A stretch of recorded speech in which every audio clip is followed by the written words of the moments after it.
Howdy, welcome to Horticulture Innovators, the podcast series where we will explore impactful innovations in horticulture. I'm Amit Dhingra, your host. I'm a professor and head of the Department of Horticultural Sciences at Texas A&M University. In each episode, we'll explore the inspiring stories of the pioneers who are contributing to sustainability, wellness, and food security through their amazing work in horticulture.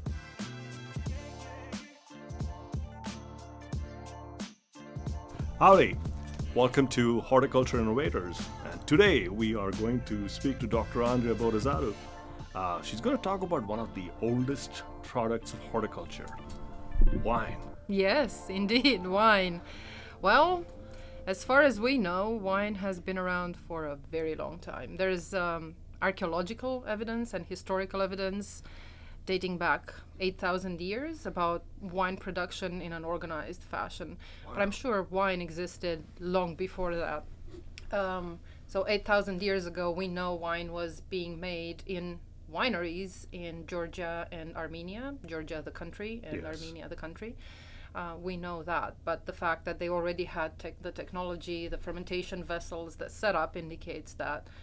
So did they have barrels or what? They had amphorae. What are those? Amphorae are clay vessels that, have the traditional amphora shape, elongated clay vessel. And in Georgia, they are still using the same type of vessels.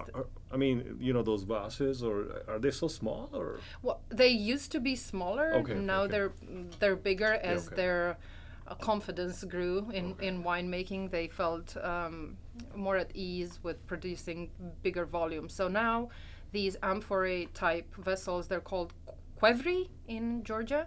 They're still being made and still being used, and they can hold several thousand liters of wine. And it's really cool because in Georgia they still make wine the way they made it 8,000 years ago. They bury the vessels in the ground, they ferment with skins and natural fermentation, so it's really interesting. I think we've seen in on TV or movies or series where people take a container and go into their basement and pull out things from the ground, and that's fascinating how 8,000-year-old tradition is still and it's being still maintained. Going the same way. So wine is an integral part of culture, like different cultures, right? Yes, and that's something that's really important to me, and I think important to consumers as well, and something that sometimes gets missed in the conversation about wine and the wine industry. Wine is not just a drink. Wine is not just an alcoholic drink. Wine has been part of culture and society for as long as we have made it. Wine has brought people together, families and friends. It has inspired people. Wine is featured in poetry and art and paintings and sculptures. We have the gods of wine. We have Bacchus and Dionysus, who are the gods of wine. And we have so many representations, and the presence of wine throughout history and throughout culture is so strong, unlike any other drink that we can think of, really, and universal. Well, there are analogies of wine grapes in our pruning and maintaining grapes in the Bible as well. Yes, correct. It's correct. Fascinating. The blood of Christ, there's so much religious symbolism, and actually religion, Christianity as a religion, had a very important role in the growth of wine and winemaking in the world, because it was the explorers, but also the monks and the priests who came over to the New World, who brought wine, because wine was being used as part of the Mass and the sacrament. So they brought wine with them, planted the grapes here in the New World, and grew them and tended them and started making wine here. That's very interesting, the Old World and the New World. Can you elaborate a little bit more on that? I mean, what is the Old World? I mean, if you really think about, is it geological or is it practice, just winemaking practice? It's both. It's geographical, historical, and winemaking to some extent now. So we call the Old World Europe and the Mediterranean basin. As far as we can tell now, based on historical evidence, wine appeared around the Mediterranean basin. So Armenia, Georgia, but also Egypt. There's a lot of historical evidence in Egypt, Lebanon, Phoenicia, old Phoenicia, and some of the Israel, what's now Israel. So that goes back thousands of years, and then it spread on the Mediterranean basin through the trade routes. So the Phoenicians brought it to Greece and to Italy, and it took hold there, and it grew, and then Italy, the Roman Empire, expanded wine production. Now, there are debating theories, so that's one theory. I am from Romania, as you know, and we are very proud of our winemaking history in Romania, and we have our own stories independent of the Roman stories and the Greek and the Phoenicians.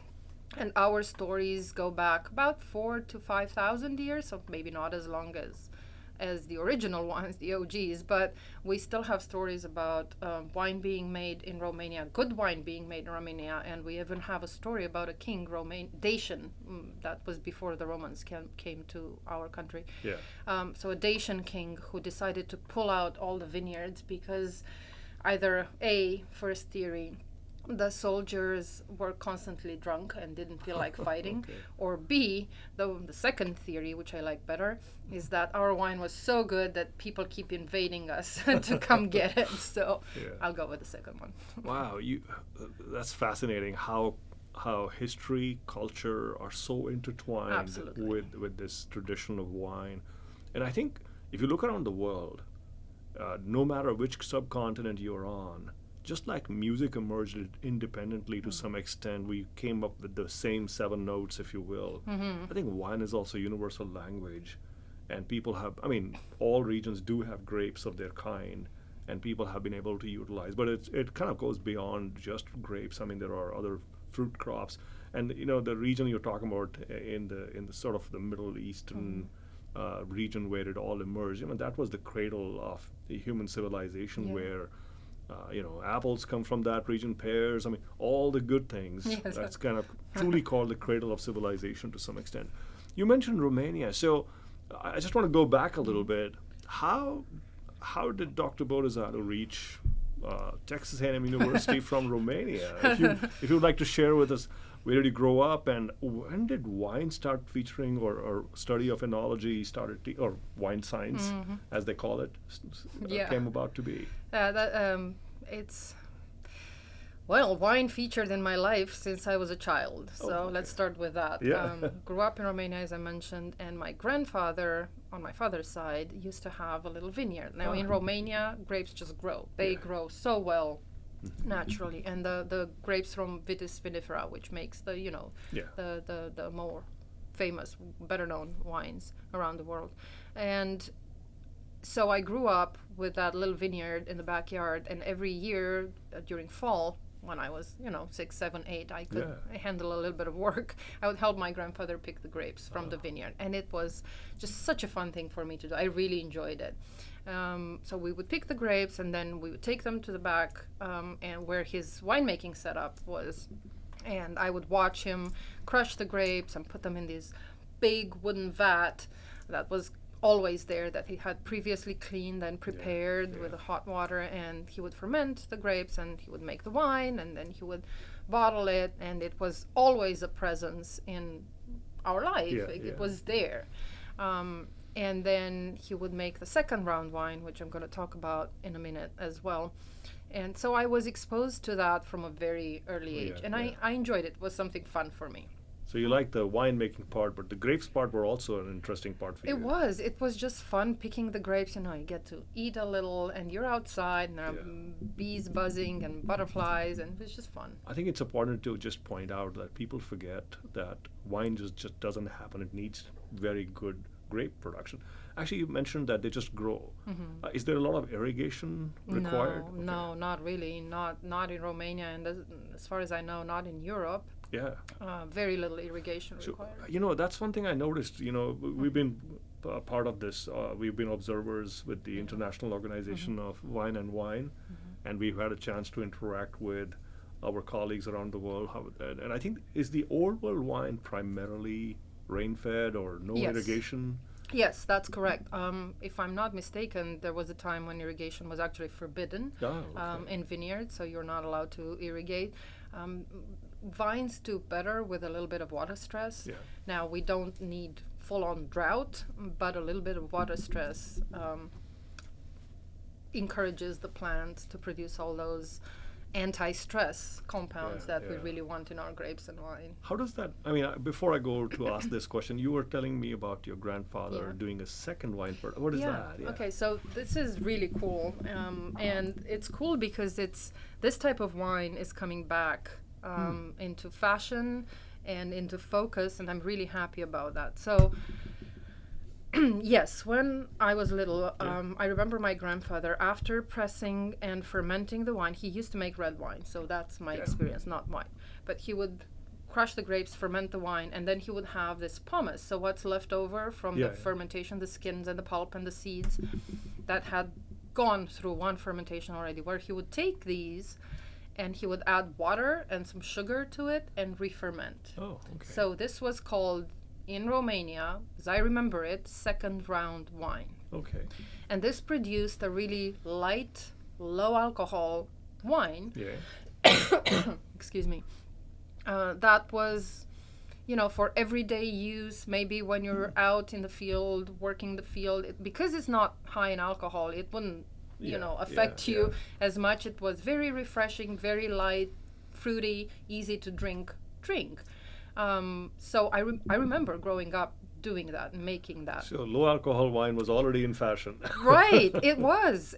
And think about it, this is such a sustainable practice. Pomace is a big waste product in wineries all over the world.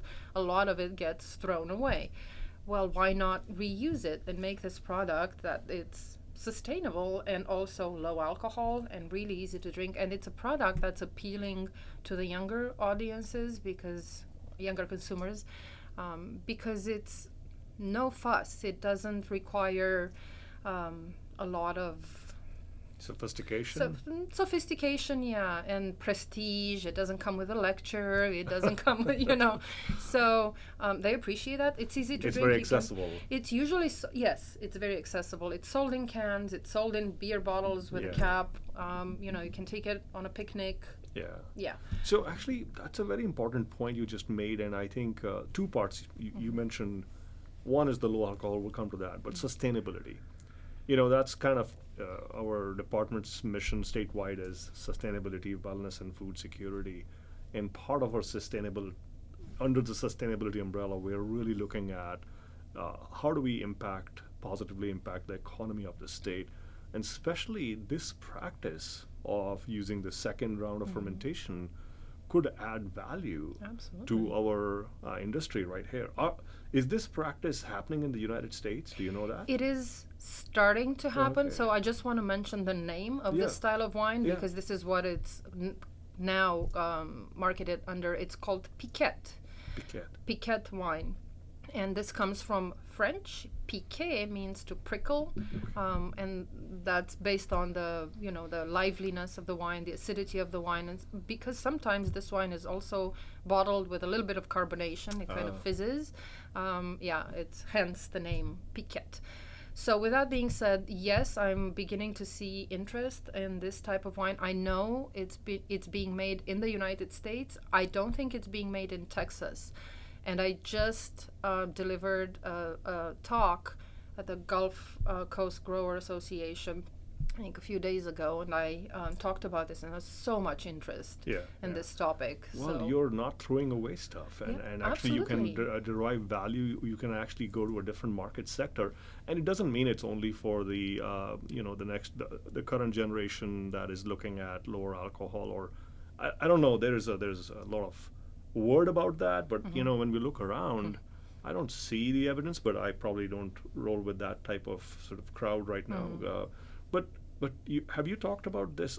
Actually, this is a great point to also mention that you have your own podcast. Yeah, I do. It's called. Can you briefly introduce that, and then we'll come back to this conversation. Well, thank you for that. I do have my podcast. It's called The Wine Lab, and it covers obviously wine. But it's aimed towards both consumers and industry professionals. It's a very friendly podcast. It's not super technical. There is some technical ones in there, but I'm trying to reach consumers mainly and industry professionals. And each episode is fairly short, about 10 minutes, and it covers a wine-related topic. And it can be found on all podcast platforms. So if you're curious, we will add the link to your. I will add the link to the podcast to to our podcast. Thank you. But as I've heard of several episodes, I can vouch for it. It's fun in 10 to 11 minutes. We are so busy with so many things these days. If you're driving around town, it's a very quick listen, and it's very informative. So thank you for starting that. I know this is a different type of a podcast where we are really just conversing. I mean, this has been already so much fun. But I think I would highly recommend folks listen. And I think that also ties in with your role, because, Texas A&M University or system is very unique. We have extension, research, and teaching, the three arms of a land grant mission in there. And while you're an associate professor in the department, you're also an agrolife extension, enology or wine science specialist. And I think this getting the word beyond, not just educating the public here, but I guess your podcast is heard all around the world. It is. It actually reaches about 60 countries now, all over the world. And I can track the downloads and where people are listening, and they're literally all over the world, from New Zealand to Chile, from Europe to America, obviously, and the United States. I'm sure these are 60 countries because they are English-speaking countries, and perhaps that's why. But no, I've really enjoyed listening to them on my drives, actually. And if I'm lost, and sometimes I was like, let me listen to that. So I'll learn something. It's always good. So coming back to the low alcohol piece, what have you heard or seen because you interact a lot with the wine world? Yes. So actually, I'm a little bit confused about this. Okay. Because I see a lot of conversations happening about this topic, but the conversations, I feel like they're happening from a marketing perspective or a sales perspective, and I don't see it backed by a lot of production. I'm trying to figure out how many wineries are actually producing this kind of wine. So just to be clear, when we talk about no-low wines, we talk about wines with no alcohol or low, very low alcohol. And to make a wine with no alcohol, it's hard. It's technically complicated. So you have to make a wine, and then you have to remove the alcohol from it. And to remove the alcohol from it, you put the wine through all these processes that sometimes, most of the times, also remove aroma compounds. It's a hard process on the wine, and because you remove the alcohol, that affects the mouthfeel of the wine, the perception of fruitiness, all of that. So the final product it's called wine, but I don't even know if I would define it as wine. Well, you as a wine science expert, So because of that, I haven't found, and this is my own personal opinion, I haven't found yet no alcohol wines or very low alcohol wines that have been produced through this method that are particularly good. So in that case, the piquette. Yes, so that's a very good alternative. Could be a better alternative. Absolutely. So that I think sometimes what happens is the trends start trending towards only one thing. So piquette, you just mentioned about producing no or low alcohol wines can be very harsh on a wine, and it may or may not be called wine because that's not the traditional form of things. What about piquette? Does it have all the sensory properties of wine as we know? It does. Yes, piquette is a wine. It's a product of fermentation of grape material. It has alcohol in it and other aroma and phenolic compounds. So absolutely, it is a wine. It's lower alcohol wine, naturally lower alcohol wine, and it tastes like wine. Yes. Well, I would imagine it might even have more stronger aromas because now you have a concentrated... Oh, absolutely. So that's a very good point. Thank you for pointing that out. And that's where the winemaker comes in, because you have the pomace. The decision is yours how much water you add. And if you have to add sugar, because sometimes you do, because the skins are completely spent, how much sugar you add. But the water to skin ratio will absolutely influence the extraction of the aroma compounds and the color compounds of the tannins. So you can have really intensely colored piquettes when it comes to red ones, and very aromatic piquettes when it comes to white ones if you add less water to the skins. That's fascinating. So talking about piquette and the second round of fermentation, let's go back to Romania. Okay. Because we left the your grandfather's winemaking part. And what happened next? Dun, dun, dun. Well, I grew up, and I kind of, as you grow up, you don't pay that much attention to your elders anymore. So I stopped thinking about that. But then I became really involved in the ecologist movement in Romania. Oh, okay. So at that time, there was a strong move in that direction, and I was very interested in it. And I was always felt close to plants and the environment and nature. And because of that, and because my involvement in that movement, I decided to study horticulture. So I went to university in the city of Iasi in Romania and studied horticulture. And the system there is a bit different than the system here, but in the third year, so horticulture in Romania is studied for 5 years, and you get an engineering degree.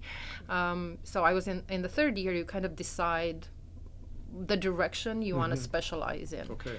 And I was thinking landscape design at the time. Which is an important part of our department. Which is beautiful and artistic and an important part of the department, yes. But I was also starting to study Enology. And the Enology professor at that time, he's still there, excuse me, stopped me in the hallway one day. And he asked me, "Hey, Andreea, have you decided what you're going to specialize in?" "Yeah, I'm thinking about landscape." And he's like, "Well, I think you should join Enology and consider Enology." Yeah. And I thought about it, and I was like, yeah, that actually makes sense. I have all these memories and this experience. The seed had been planted, or actually the grapevine had already been planted. It had. And and the creative part was there as well. Absolutely. Which for me was really important, the artistic, creative, all of that. And also at the time, so we're talking, 30 years ago now? It was a very... I don't know. I said it, so that's fine. It was a very male-dominated environment, and I like a challenge, so challenge accepted. And that's how I decided to specialize in Enology. Okay. So I did that. It is spelled differently in Europe, right? Yes, with an O before the E. So O-E-N-O, but now we call it wine science too. Wine science. Well, it comes from the Greek oinos, which is spelled with an O. Yes. So we took that version of the word. But either way, it's fine. So I did that, studied Enology, and then started working as a junior winemaker at Vinia in Romania, which was, I think, the biggest producer of wine at that time in Romania. We produced about 12 million liters of wine. How many cases would that be in American parlance? Well, 20 million cases or so. No, a little less, but about that. And at the same time did my master's in agricultural management and business management. But I really enjoyed working as a winemaker, and I worked there, and then I moved to a different city and worked as a winemaker at the research station, and excuse me, and then I moved to Canada. Okay. When was that? 2004. Okay. So you came to Canada. I came to Canada, yes, in 2004 after working in Romania as a winemaker, and I worked in Canada as a winemaker as well. 2 different wineries there in the Niagara Peninsula. And so on the east side? Well, more south. It's the southernmost part of Canada. Yes, actually, right. it's very close to the Finger Lakes in the United States, and worked there as winemaker. And then I decided to have a little bit of change of track. I learned about the Enology program there at Brock University in the Cool Climate Enology and Viticulture Institute, and they were looking for a Ph.D. student studying methoxypyrazines. And here's the what made the decision for me. As a winemaker in Canada, I had to deal with ladybugs and methoxypyrazines. I knew firsthand what it meant. I had to sort through those grapes. Yeah. For our audience, what is a methoxypyrazine, or what does it do to the wine? Yeah, so methoxypyrazines are compounds that can be naturally found in some grapes, and they can also be introduced into wine by ladybugs. And Ladybugs and wow. yeah, I know, it's a strange combination. When they're naturally occurring, they're usually in lower concentrations, and most of the time they help with the typicity of certain grape varieties like Carmenere and Cabernet Franc and Cabernet Sauvignon. Can you explain what is typicity? Typicity is when the profile of the wine matches the potential of the grape. Okay. And we have different grape varieties, and each variety is different. Got a certain profile. It's got a certain profile that is expected of it. So you think of Cabernet Sauvignon, you don't expect it to taste like a Pinot Noir or to feel like a Pinot Noir. Those are very distinct varieties with their characteristics. So those methoxypyrazines can help with this expected profile of a grape. So how do I know if I sip a wine that it has methoxypyrazines? So the profile of these compounds is bell pepper, green bell pepper, asparagus. So green bell pepper and asparagus also have methoxypyrazines? Yes. Oh, yes, okay. Absolutely. Just yes. want to make sure. Yes, Okay. That's a fascinating part about wine aroma. We don't talk about it just because it sounds interesting and fancy. We don't describe certain things as bell pepper and raspberry and rose. Those actual compounds are also found in bell pepper and raspberry and rose, and we detect them in wine, so we can characterize them that way. But to go back to methoxypyrazine, so you can have them naturally, but they can also be introduced in grapes by ladybugs.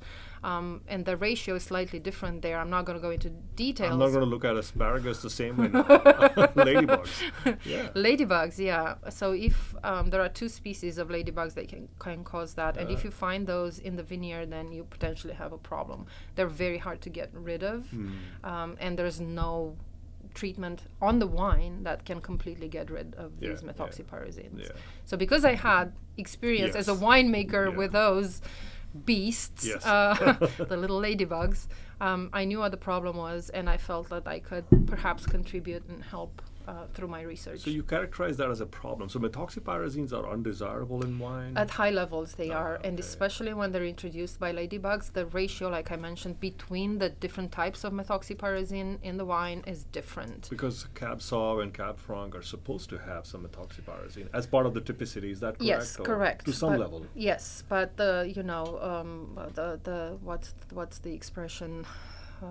It matters how much of a good thing can be, too much of a good thing can become a bad thing. Sure. So you have too much of them or in the wrong proportion of the types of pyrazines you have in there, then it starts to smell overpoweringly vegetal and unpleasant.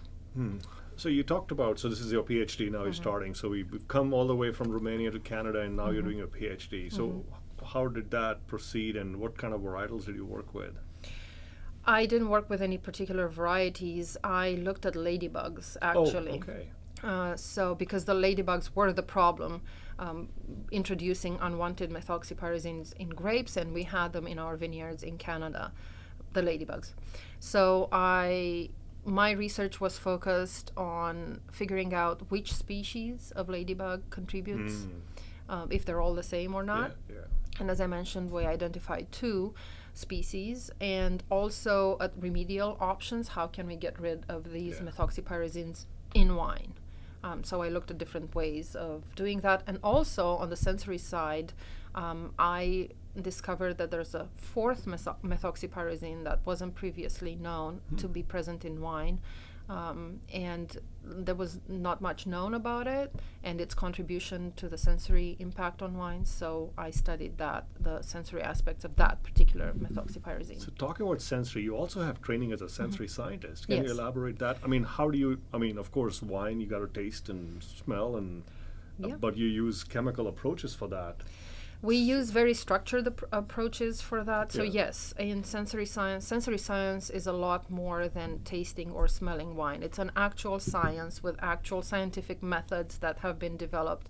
And it looks at the human being as an instrument for evaluation of various sensory properties of various products, wine being one of them. Yeah. But you can characterize anything, any type of beverage, any type of drink, cosmetics, medicine, the feeling of certain things. So they apply sensory science in cars, for example, to feel how the wheel feels or how the door closes, the sound that the door makes. All that is perception. So all sensory science is related to perception. Or when you bite into an apple. When you bite into an apple, the sound, the texture, the crunch, all of that.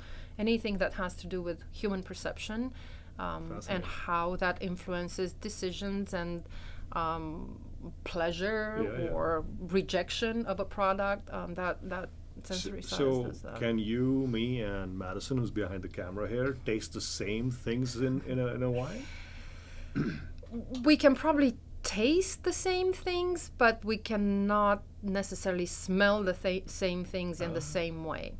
And this is where I'm going to go a little bit into sensory science here, but humans have 5 basic tastes: sweet, sour, salty, bitter, and umami.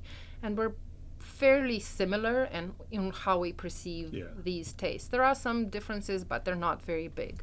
When it comes to smell, though, we're quite different. We humans can perceive about 10,000 different smells. Can we describe them too? 10,000. I won't even remember the names. If we've been exposed to them, we can describe them.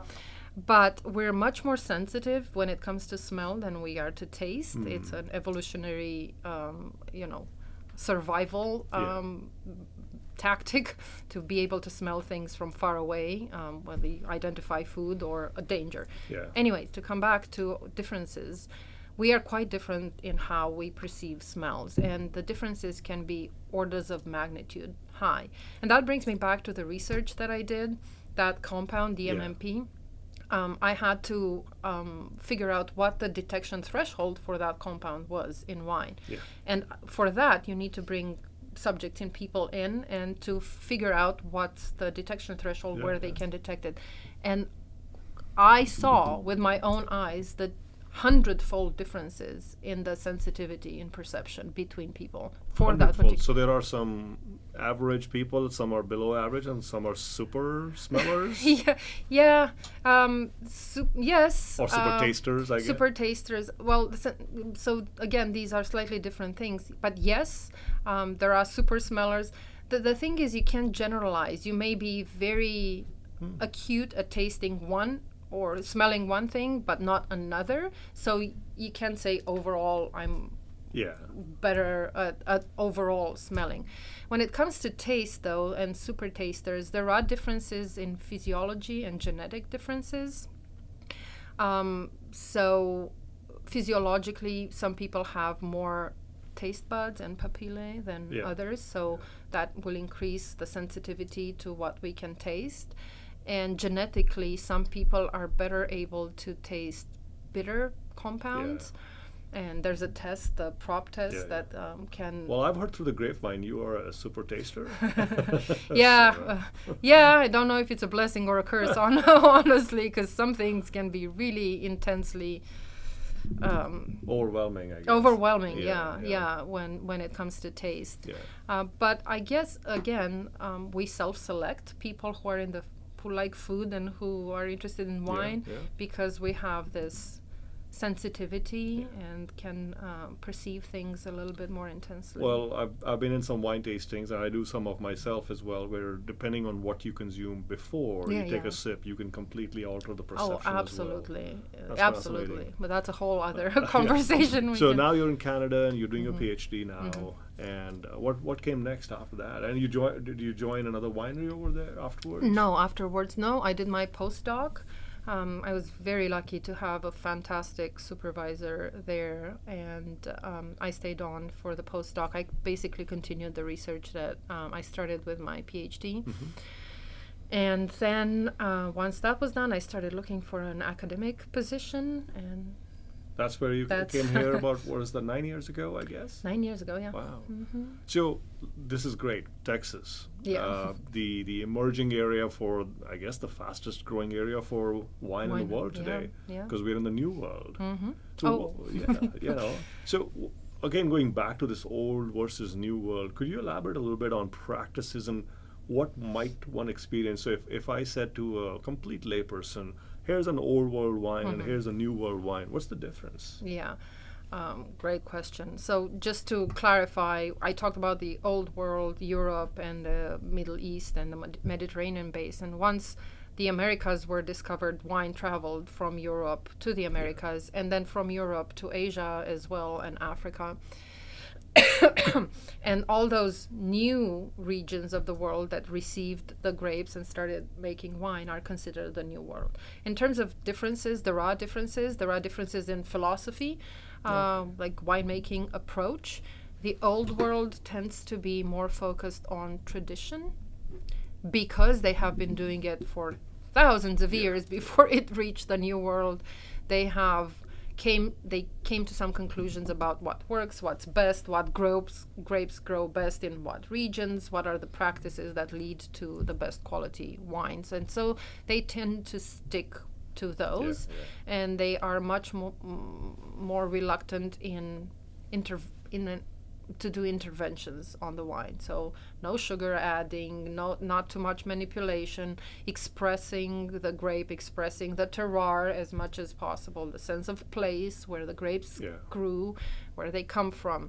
Whereas the New World is much more open to experimentation, trying new different things, new approaches, a lot more open to additions like sugar or acid or whatnot, which can be a good thing or a bad thing depending on how you handle it. Well, it's up to the consumer, right? What they prefer as well, or what they might enjoy. Because, again, heard through the grapevine that the old world wines are not very expressive initially. Is that correct?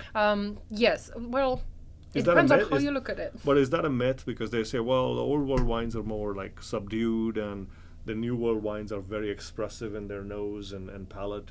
I mean, this is a general. I'm trying to just do myth busting with the wine boss, the wine doctor. The wine doctor with the wine lab. I need the wine coat. It depends on how you look at it. Some people might think that. My perspective, having lived in both worlds, is a little bit different. Yes, European wines or old world wines tend to be more restrained, but there's a beauty and elegance in being restrained. It's kind of like fashion, you know. You can be very elegant in a very simple way, and you can be. That's very beautifully said. Great analogy. Yes. You can be quite loud in fashion too. So. Well, it's just perception, and the wines are the same. Who knows? Yes, absolutely. So as I said, it depends on how you look at it. It can be a good thing or a bad thing. New World wines tend to be more expressive, more in your face, more obvious. More obvious. So in your role here at Texas A&M University Department of Horticultural Sciences and AgriLife Extension Services, I know you've been working on several innovations to support the industry. And so what are some of the innovations? I think the piquette could be another one, but which you already introduced a little bit earlier in the conversation. What else have you been working with in terms of that sustainability concept where your work can have a positive economic impact on our industry as it grows? Right. Yes. So I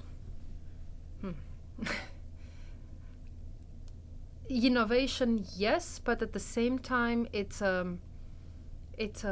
going back to the root approach. So things that are old are new again, or used to be old are new again. And one of the things that I worked with and I'm really excited about is verjus. And verjus is the juice of underripe grapes that have been either picked before they're ripe, or they have been dropped through crop thinning, which is a vineyard practice that removes green grapes from the vine early so that the rest of the grapes can ripen fully or better in some cases.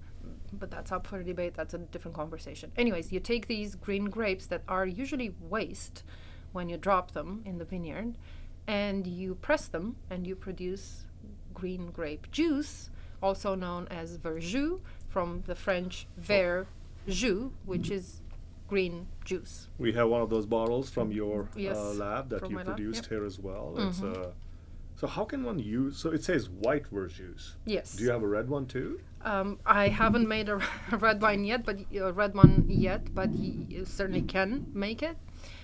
So to go back, I'll answer your question how we can use it. But to go back, this is not a new product. As with Piquet, it goes back hundreds, if not thousands of years.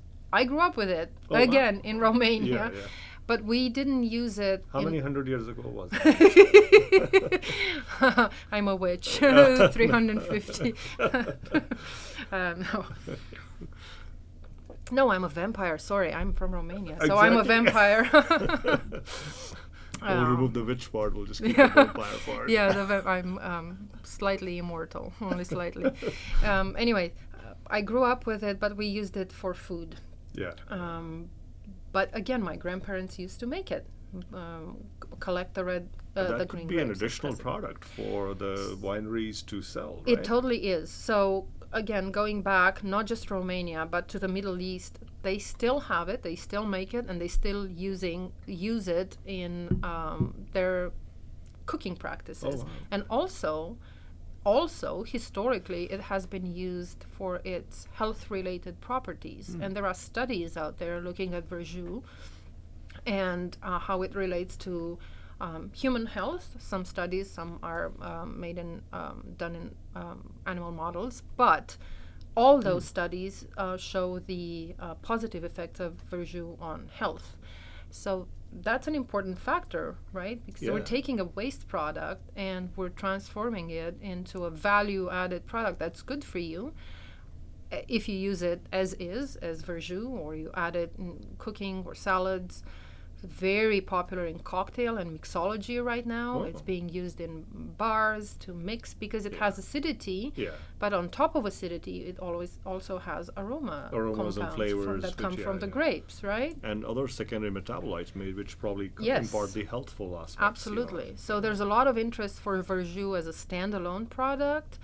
The innovation part and what made me think of this product is the acidity part. So we in Texas tend to have problems with low acidity and high pH, and this is not just a Texas problem. We see it more and more around the globe. We have it in California. I see it in France. So as the heat is increasing, average hot days. In fact, there's some news that the average number of hot days in the world have jumped from over 20 to now in 40s or 60s. Yeah. So as the extremes of temperature conditions continue, we might see some obviously changes in production. And we are seeing them already, massive changes actually. And so we need ways of acidifying these wines that are as close to nature as possible, and ideally, again, are sustainable. Yeah. And verjus, as I mentioned, is made from potentially a waste product that is transformed and added back into the wine or the juice for acidification purposes, and it works really, really well. You talked about mixology, which everybody got understood, but cooking, where can one use this? In what kind of sauces? You can use it in sauces. You can use it to deglaze the pans. You can use it in salads instead of vinegar. It's beautiful. The acidity is quite high. The pH is low, so it's close to vinegar, but better than vinegar because of the aromatic profile that it has. So in vinaigrettes, in dressings, any type of sauce, in baking, it can be used in creams and. So versatile. Wow. Super versatile. Yeah. Well, you talked about the green grapes, and I was reminded of an experience we shared when we went to a winery, which mentioned that they can remove the green grapes, or basically thin the grapes to just harvest about a ton and a half per acre, and they can forget about terroir. Oh, yes. That was a fascinating study, but we tasted the superior quality of that wine. Does this production of verjus also improve the quality of wine in the end because of the grapes that are left on the wine grape? Well, that's the thinking behind doing crop thinning. Yeah. And this, as everything else with grapes and wine, it varies Yeah. it depends on a number of things. Some varieties respond better to this practice than others. Yeah. It depends on the vineyard, it depends on the level of cropping that you're doing. But overall, yes, you can certainly see improvements if Yeah. you're doing it right with the right varieties in the quality of the grapes. So vineyard winery actually can get two sources of enhanced economic impact Yeah. where they can produce Verjus on one side, but then have higher quality wines made on the other side, which, I mean, I remember that the finish of the wine lasted for minutes, Yes. maybe 15 minutes, 30 Yes, minutes, I it kept know. going. It's remarkable. That's when I realized that was. for sure, and Yeah. you gave me the confidence, yes, you can taste wine Oh. and smell wine. We actually did an economic study. So Yeah. the Enology lab, the wine science lab here, we worked with Verjus for the acidification part. And like I said, it works really well from the chemistry perspective and the sensory perspective. But also, we did an economic study of how much does it cost Yeah. a vineyard to drop the grapes and then harvest the grapes, sell them to a winery, and it turns out it's profitable. Yeah. Whichever way you look at it, you can benefit from the practice. And the winery, this production doesn't require any extra equipment or any extra know-how or anything. You're just using grapes that Yeah. are slightly less ripe and turning them into juice and then using them that way. Yeah. So we've been talking about vinifera all this time, and we are sitting in Texas, which is home to 13 native species of grapes, other than vinifera. Yeah. Have you tried any winemaking or Verjus or other products from any of the native species yet? I have not, but that would be really interesting because some of those species are really acidic as Yeah, they yeah, are. yeah. So that would be a really I cool- tasted a wine made out of Mustang grapes. Oh, It that's- was the most amazing experience, actually very unusual. You smell it, to me, it smelled like a sherry. I put it on my palate, it felt like a port. But once you, take the sip, complete the whole process, it felt like a extremely dry wine. And I was just, every sip, I just kept like, am I even experiencing this? So it's fascinating. There might be additional potential from our native species, especially because we have a lot of disease that affects vinifera. Yep, And that could be another sustainability piece absolutely. to add to the industry as well. And these grapes were all investigated by the savior of the European wine industry, Mr. T.V. Munson, Yeah, who's absolutely. a resident of Denison, Texas. And it's fast. A lot of people don't know that, right? I mean, Yeah, but I think we're doing a great job of educating about that and spreading the word about the importance of and the contribution of. he Mr. released Munson. about 300 hybrid grapes during his time, and I think that his work kind of also became a precursor to developing this OIV, the international, setting up the International Organization of Vine and Wine. And have you worked with any of the Mr. Munson's hybrids yet? I myself, no, I haven't. Okay. But that would be certainly interesting. Yeah, I think that's an interesting piece. And in my research lab, we are mapping the genomes of all the surviving Munson hybrids that he released. But he was truly a horticulturist. He also developed peaches, strawberry, magnolias, and grapes. Of course, he's known as the grape man of Texas, but he was truly a horticulturist in that sense. What other innovations are you working on, or are you thinking that can really benefit the industry? Well, maybe framing this in a little bit different way, what challenges do you see our industry facing, and what innovations are you working on for addressing those? So one of the challenges, the biggest challenges is, as I mentioned, the acidity. And on that part, I also looked at a different way of acidifying wine using an enzyme. It's called glucose oxidase, or GOX. And the advantage of that, and again, going back to the lower alcohol trend that we're seeing, is the advantage of using that enzyme is that it increases acidity and decreases sugar, which leads to a decrease in alcohol levels. So it's a two-way, tool that does two positive things in one. So let's walk through this for me, because I don't understand it very well. So once you start fermenting grapes with yeast. No. So this is a bit different. Oh, okay. This enzyme is applied pre-fermentation. Oh, really? Okay. It could be applied during fermentation, but it's easier to control if you do it pre. So at that point, you have control over how much you let it act. Yeah. What this enzyme does is it takes glucose and it turns it into gluconic acid. Where does the glucose come from? Well, the glucose is found naturally in the grapes. So the sucrose usually is the sugar, but it breaks down into glucose and fructose. Yes. So it takes on the glucose. Okay. Yeah, from the grapes, and it transforms it into gluconic acid. So it increases the acidity and it drops the glucose. So gluconic acid is also like malic acid, which really creates the acidity. Yes, it contributes to the perception of the yeah. acidity. Yes, absolutely. And if you, as with everything, too much of it can be a bad thing. Yeah. But we don't need that much to drop the acidity, increase the acidity, drop the pH to where we need it. So historically, this enzyme has been used in wine to drop alcohol levels, like to a significant extent. And because of that, it increased the acidity too much, and the wines didn't taste that great. They were too acidic. They were too acidic, and the gluconic acid has a particular flavor profile. So above certain concentrations, it just changes the profile of the wine.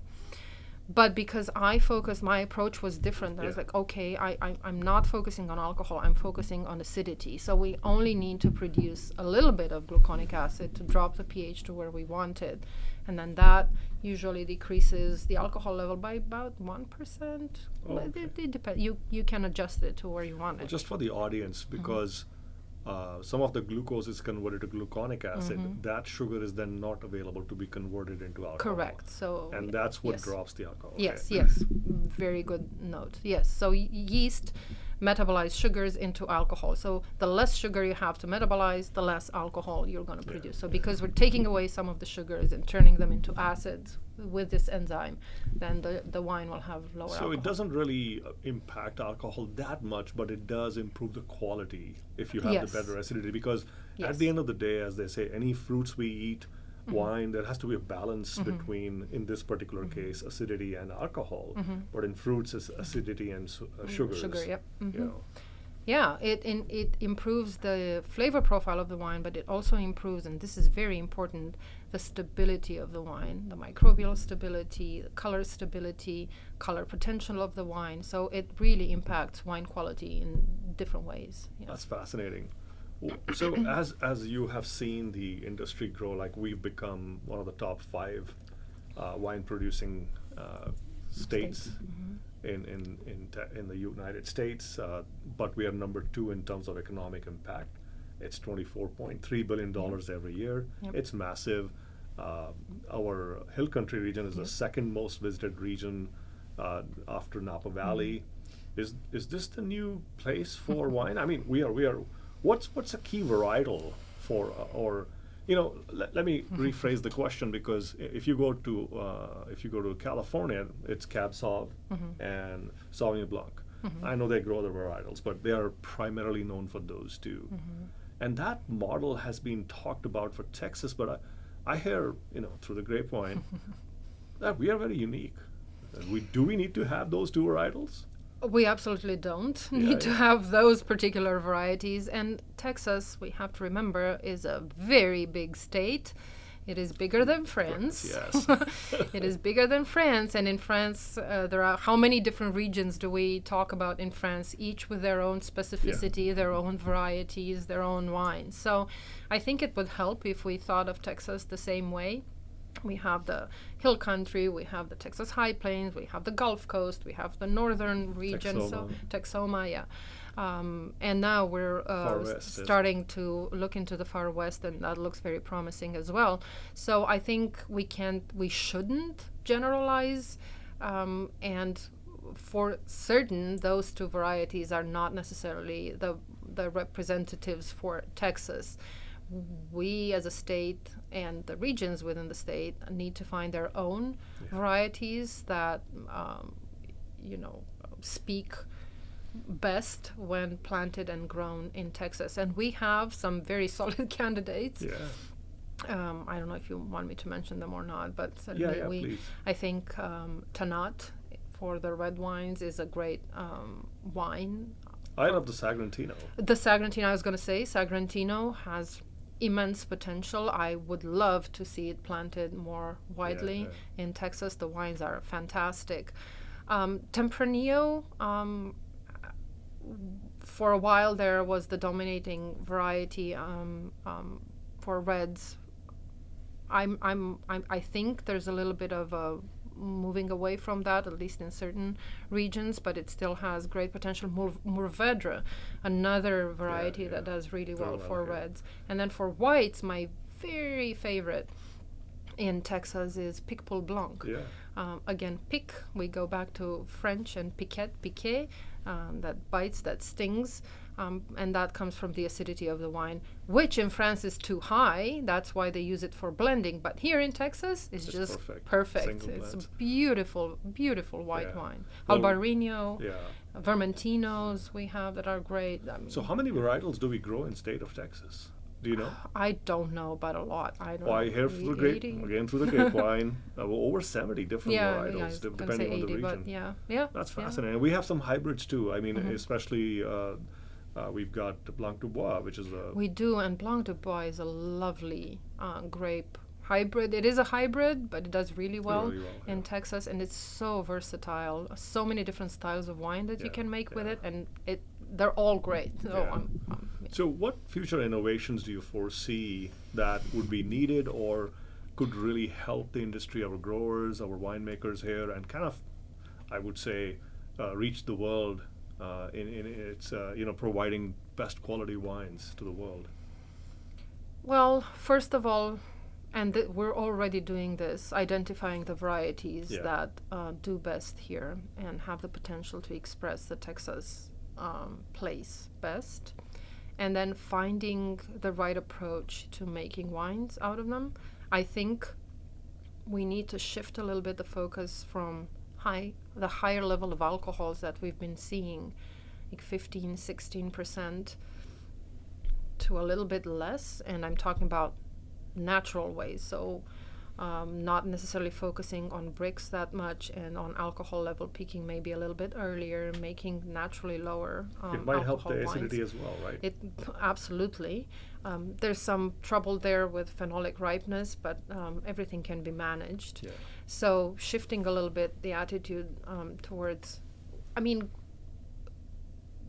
again, when I was very young, I remember wines being 10%, 11% for whites, 11 to 12 for reds, and that was considered absolutely normal. I don't understand why we moved so far away from that 15-16%. It doesn't even, it's not advantageous for the quality of the wine either, but that's a different story. So moving back to lower alcohol, Piquet, I think it's a great possibility. Pet Nat, and we're already doing that, and it's popular again with the younger generations. There are some other styles of wines that we could look into. I mentioned these at the talk I gave last week. Appassimento could be something to consider. Ripasso, which is again very focused on sustainability.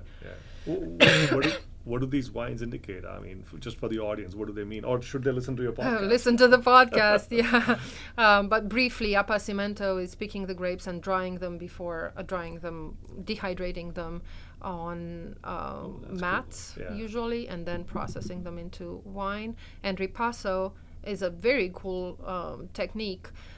You take the skins from these Appassimento wines that you've fermented, and then you combine another wine that has been already fermented with these skins for secondary maceration fermentation, and that increases the extraction, the phenolic extraction, the color.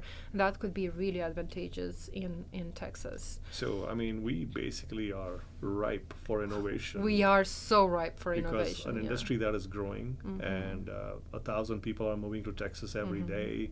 This is the place to be. This is where the innovations will happen, and the growth of the industry can continue. Well, I like to say, since I came here, Texas is the lab of the world when it comes to grape growing and winemaking. We're so varied here in what we do, and we're dealing with issues now that are gonna reach the rest of the winemaking world and grape growing world very soon. So we're 2 steps ahead, I think. And we can teach the world as And well we can and teach the share world, what we're doing. Yeah. Now, what I find fascinating about your journey, it has not been a linear pathway. And I know you interact a lot with students and teach them. You train graduate students, but also teach a winemaking class to undergraduates. Also, you are one of the key players in the Viticulture and Wine Science Certificate program for the industry. But our department also offers an academic certificate in Viticulture and Enology, which you also lead the Enology part. I think the message for students, what you interact with them, what do you tell them? That a lot of people come say, I'll get my degree and I'll jump to the next stage and to the next stage. Does it happen that way? It can, but it doesn't have to.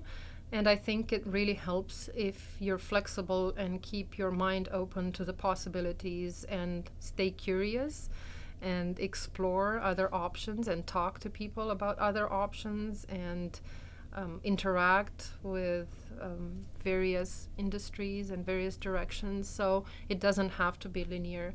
And you're not failing if you're trying something else. If you don't like something, you don't have to stay in it forever and ever and ever and be miserable.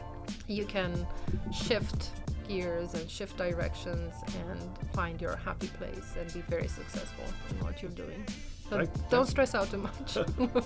Thank you for that wisdom, and thank you for being with us today. My pleasure. This was fun. Thanks and Thanks Gigam, and cheers. Okay, cheers. We hope you enjoyed this episode of Horticultural Innovators. Subscribe if you want to learn more and spread the good word. Thanks and Gigam.